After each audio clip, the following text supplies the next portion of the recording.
क्या है पूरा मामला, बताइए। मामला ये है कि हमारे यहाँ एनटीपीसी की बहुत बड़ी प्रॉपर्टी है एक, जिसमें करीब 800 एकड़ में एक इको पार्क बनने जा रहा है जो नहर के इस पार है। और ये दूसरा जो हिस्सा है ये हमारा, जहां पे मेन हमारा एनटीपीसी का प्लांट था, यहां पर भी करीब करीब 700 कुछ एकड़ जमीन है। तो इसके अंदर में ये अब सेंट्रल गवर्नमेंट के अंदर है, और सेंट्रल गवर्नमेंट के अंदर जहां पे हमारा अभी एम्स बना है, तो एम्स के साथ अभी हमारे जो शहरी विकास मंत्री हैं आदरणीय खट्टर जी, उन्होंने अभी 12 एकड़ जमीन उनको और दी है। इसमें इसके साथ में जगह की कमी थी, तो 12 एकड़ जमीन वो अभी पिछले दिनों दे के गए हैं। चलो ये बहुत अच्छी बात है, हमारे लिए खुशी की बात है कि हमारा एम्स का विस्तार होगा और काफी लोगों को यहां सुविधा मिलेगी। लेकिन इसके साथ साथ ही जहां आप देखें कि एम्स जैसा जहां पे बड़ा हॉस्पिटल है, और उसके साथ साथ एनटीपीसी के चारों तरफ काफी पब्लिक यहां रहती है, जैसे बदरपुर गांव हमारा मेन है, उसके बाद में मोलरबंद गांव है, हमारा आली गांव है, मीठापुर है, ताजपुर है, आपका जैतपुर है, हरिनगर है। ये जबकि आप प्रहलादपुर तक भी अगर दूसरी तरफ हवाएं चलेंगी तो मदनपुर खादर और तेखंड तक भी ये इसकी बदबू जाएगी। इसके अंदर अभी पिछले दिनों 4-5 दिन से इसके अंदर कूड़ा डाल रहे हैं, गंदा कूड़ा, जिसकी मैं आपको तस्वीर भी दूंगा, उसकी फोटो आपके पास होंगी वैसे भी, और कई लोगों ने उसके ऊपर ऐतराज उठाया है। तो मेरा ये कहना है कि हमारे यहाँ के जो सांसद हैं, हमारे यहाँ के जो विधायक हैं और उस क्षेत्र के जो पार्षद हैं, उनको इस बारे में बहुत गहराई से देखना चाहिए और इसकी तरफ ध्यान देना चाहिए कि इस तरह से अगर कूड़ा, इसमें गंदा कूड़ा डलेगा और वहां पेड़ों की भी कुछ कटाई हुई है, बिना परमिशन के वो कटाई हो रही है, तो इस तरह से ये क्या मामला है, इसकी तह तक वैसे तो आप लोगों को जाना चाहिए, क्योंकि आप प्रेस से, मीडिया से हैं, आप लोगों को ज्यादा जानकारी इसकी लेनी चाहिए। हम लोग भी साथ साथ जानकारी ले रहे हैं। मेरा सबसे पहला मामला यही है कि यहाँ पे जो कूड़ा डाला जा रहा है, गंदा कूड़ा, जिसके अंदर बदबू खड़ी होती है, जैसे कि हमारा पीछे तेखंड साइडिंग पे डाला जा रहा था गंदा कूड़ा, वही गंदा कूड़ा इसके अंदर भी डाला जा रहा है। अगर इसके अंदर इसको प्लेन करना है, भराव ही करना है, तो इसके अंदर जो है साफ सुथरी मिट्टी डालनी चाहिए। यहां पर गंदा, जिसने भी ठेकेदार ने, सपोज अगर किसी ठेकेदार ने यहां ठेका भी लिया है इसको मिट्टी डालने का, तो उसको साफ मिट्टी डालनी चाहिए। यहां पर बदबूदार मिट्टी या बदबूदार गंदा कूड़ा डाल के उसको नीचे छुपा रहे हैं अंदर, और ऊपर से उसको मुझे लगता है कि थोड़ा बहुत मिट्टी डाल के उसको कर दिखा देंगे कि जी हमने इसमें मिट्टी का भराव किया है। तो ये सीधी धोखाधड़ी है, और कहीं ना कहीं इसमें कोई ना कोई क्षेत्रीय जो कोई लोग हैं, जो नेता लोग हैं, कोई ना कोई, चाहे वो बेशक छोटे पद पे हो चाहे बड़े पद पे, कहीं ना कहीं ये साजिश है इसमें, जो गंदा कूड़ा डाला जा रहा है।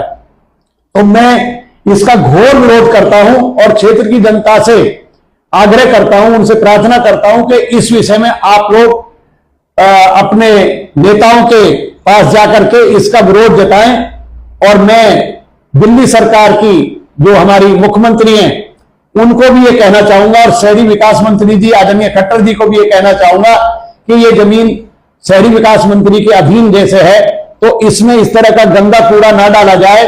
अगर इसमें मिट्टी डालनी है तो साफ सुथरी मिट्टी डाली जाए। और इसकी पहले भी राम सिंह नेताजी ने भी और हम लोगों ने भी ये कहा था कि भाई इसमें एक बहुत बड़ा कॉलेज हमारे क्षेत्र के लिए बनाया जाए। तो कॉलेज के लिए तो अभी कोई परमिशन हुई नहीं है, और ना ही किसी कोई और चीज के लिए परमिशन हुई है। सिर्फ एम्स के लिए 12 एकड़ अभी खट्टर जी ने दिए, तो हम उसका स्वागत करते हैं। ये एक अच्छा काम है, अच्छा विषय है। लेकिन इसके साथ साथ इस क्षेत्र में जहां तक भी आज तक, हमारी उम्र भी करीब 63-64 साल हो गई है, हमारे क्षेत्र में आज तक बेटियों के लिए, बेटों के लिए कोई कॉलेज नहीं है। अब बेटे तो फिर भी धक्का मुक्की करके चले जाते हैं, लेकिन हमारी बेटियों को दूर तक जाने में परेशानी होती है। तो जो बच्चियां यहाँ, कई लोग तो 12वीं पास करने के बाद उन बच्चियों को आगे कॉलेज में भेज ही नहीं पाते, क्योंकि नजदीक का कॉलेज हो तो बच्चियां फिर आगे और पढ़ाई कर सकती हैं।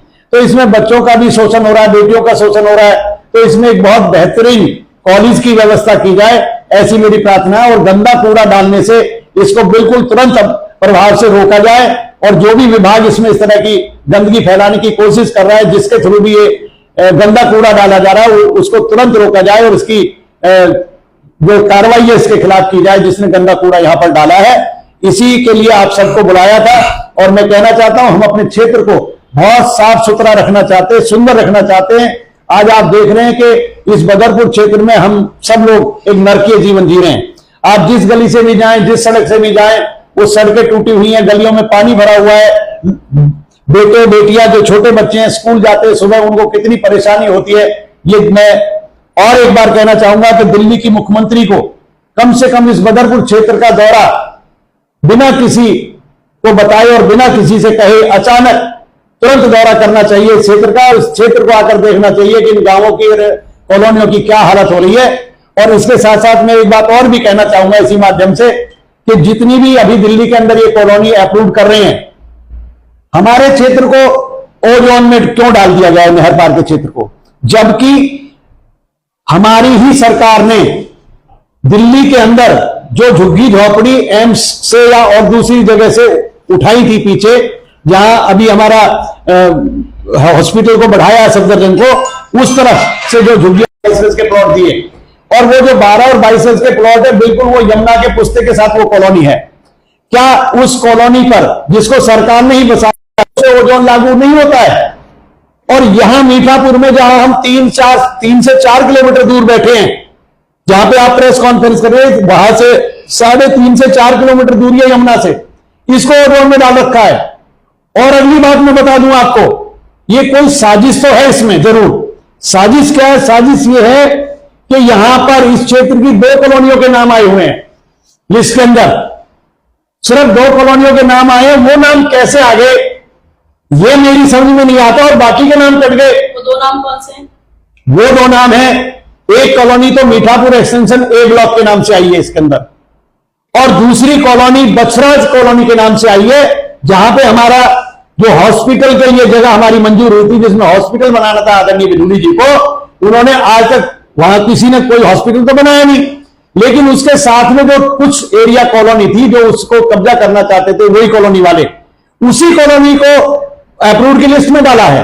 तो क्या और मीठापुर ए ब्लॉक, मीठापुर एक्सटेंशन ए ब्लॉक को उस लिस्ट में डाला हुआ है। क्या वो कॉलोनी जो स्कूल की तरफ है और नजदीक है वो यमुना के, वो अप्रूव हो सकती है? मीठापुर एक्सटेंशन ए ब्लॉक अप्रूव हो सकता है, तो बाकी इलाका क्या है? ये बाकी इलाके में ओजोन है, सिर्फ 2 कॉलोनियों में ओजोन नहीं है। क्या लगता है बीच में आ रही है अवाना जी, क्या लगता है कहीं ना कहीं ये राजनीतिक षड्यंत्र के तहत इस तरीके की चीजें की जा रही है? इसमें सीधा षड्यंत्र है, राजनीतिक षड्यंत्र है। इसको, इस क्षेत्र को जान करके इन अप्रूव्ड कॉलोनियों में ना डालने का कोई ना कोई आदमी इसके अंदर इन्वॉल्व है, और वो राष्ट्रीय स्तर पर राजनीति करने वाला कोई व्यक्ति हो सकता है, क्योंकि छोटा मोटा कोई व्यक्ति तो इस काम को कर नहीं सकता।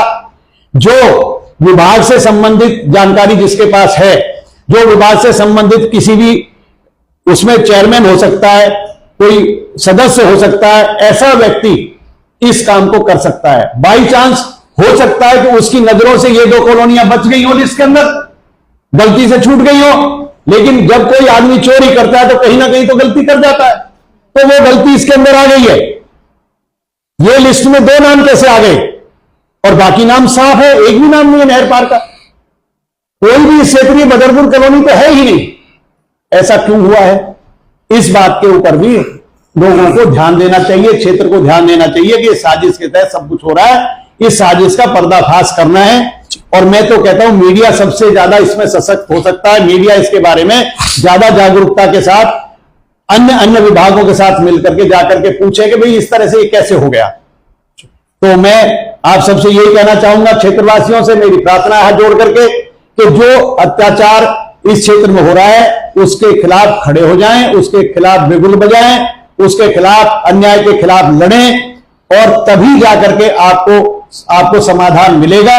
क्योंकि लोग कहते हैं, पुराने लोग कहते हैं कि अपने मरे स्वर्ग मिलता है, वैसे नहीं होता है। तो मैं आपको यह कहना चाहता हूं कि अगर इस क्षेत्र का विकास करना चाहते हैं तो आपको बिना किसी भय के, बिना किसी द्वेष के एक साथ मिलकर के, चाहे अपने नुमाइंदों के पीछे पड़े, जो यहाँ के सांसद हैं, एमएलए, चाहे तो उनके पीछे पड़े, उनके घर पे दरवाजे खटखटाएं, या शहरी विकास मंत्री का या मुख्यमंत्री का दरवाजा खटखटाएं कि हमारे साथ ये दोहरा व्यवहार, सौतेला व्यवहार हमारे साथ क्यों हो रहा है।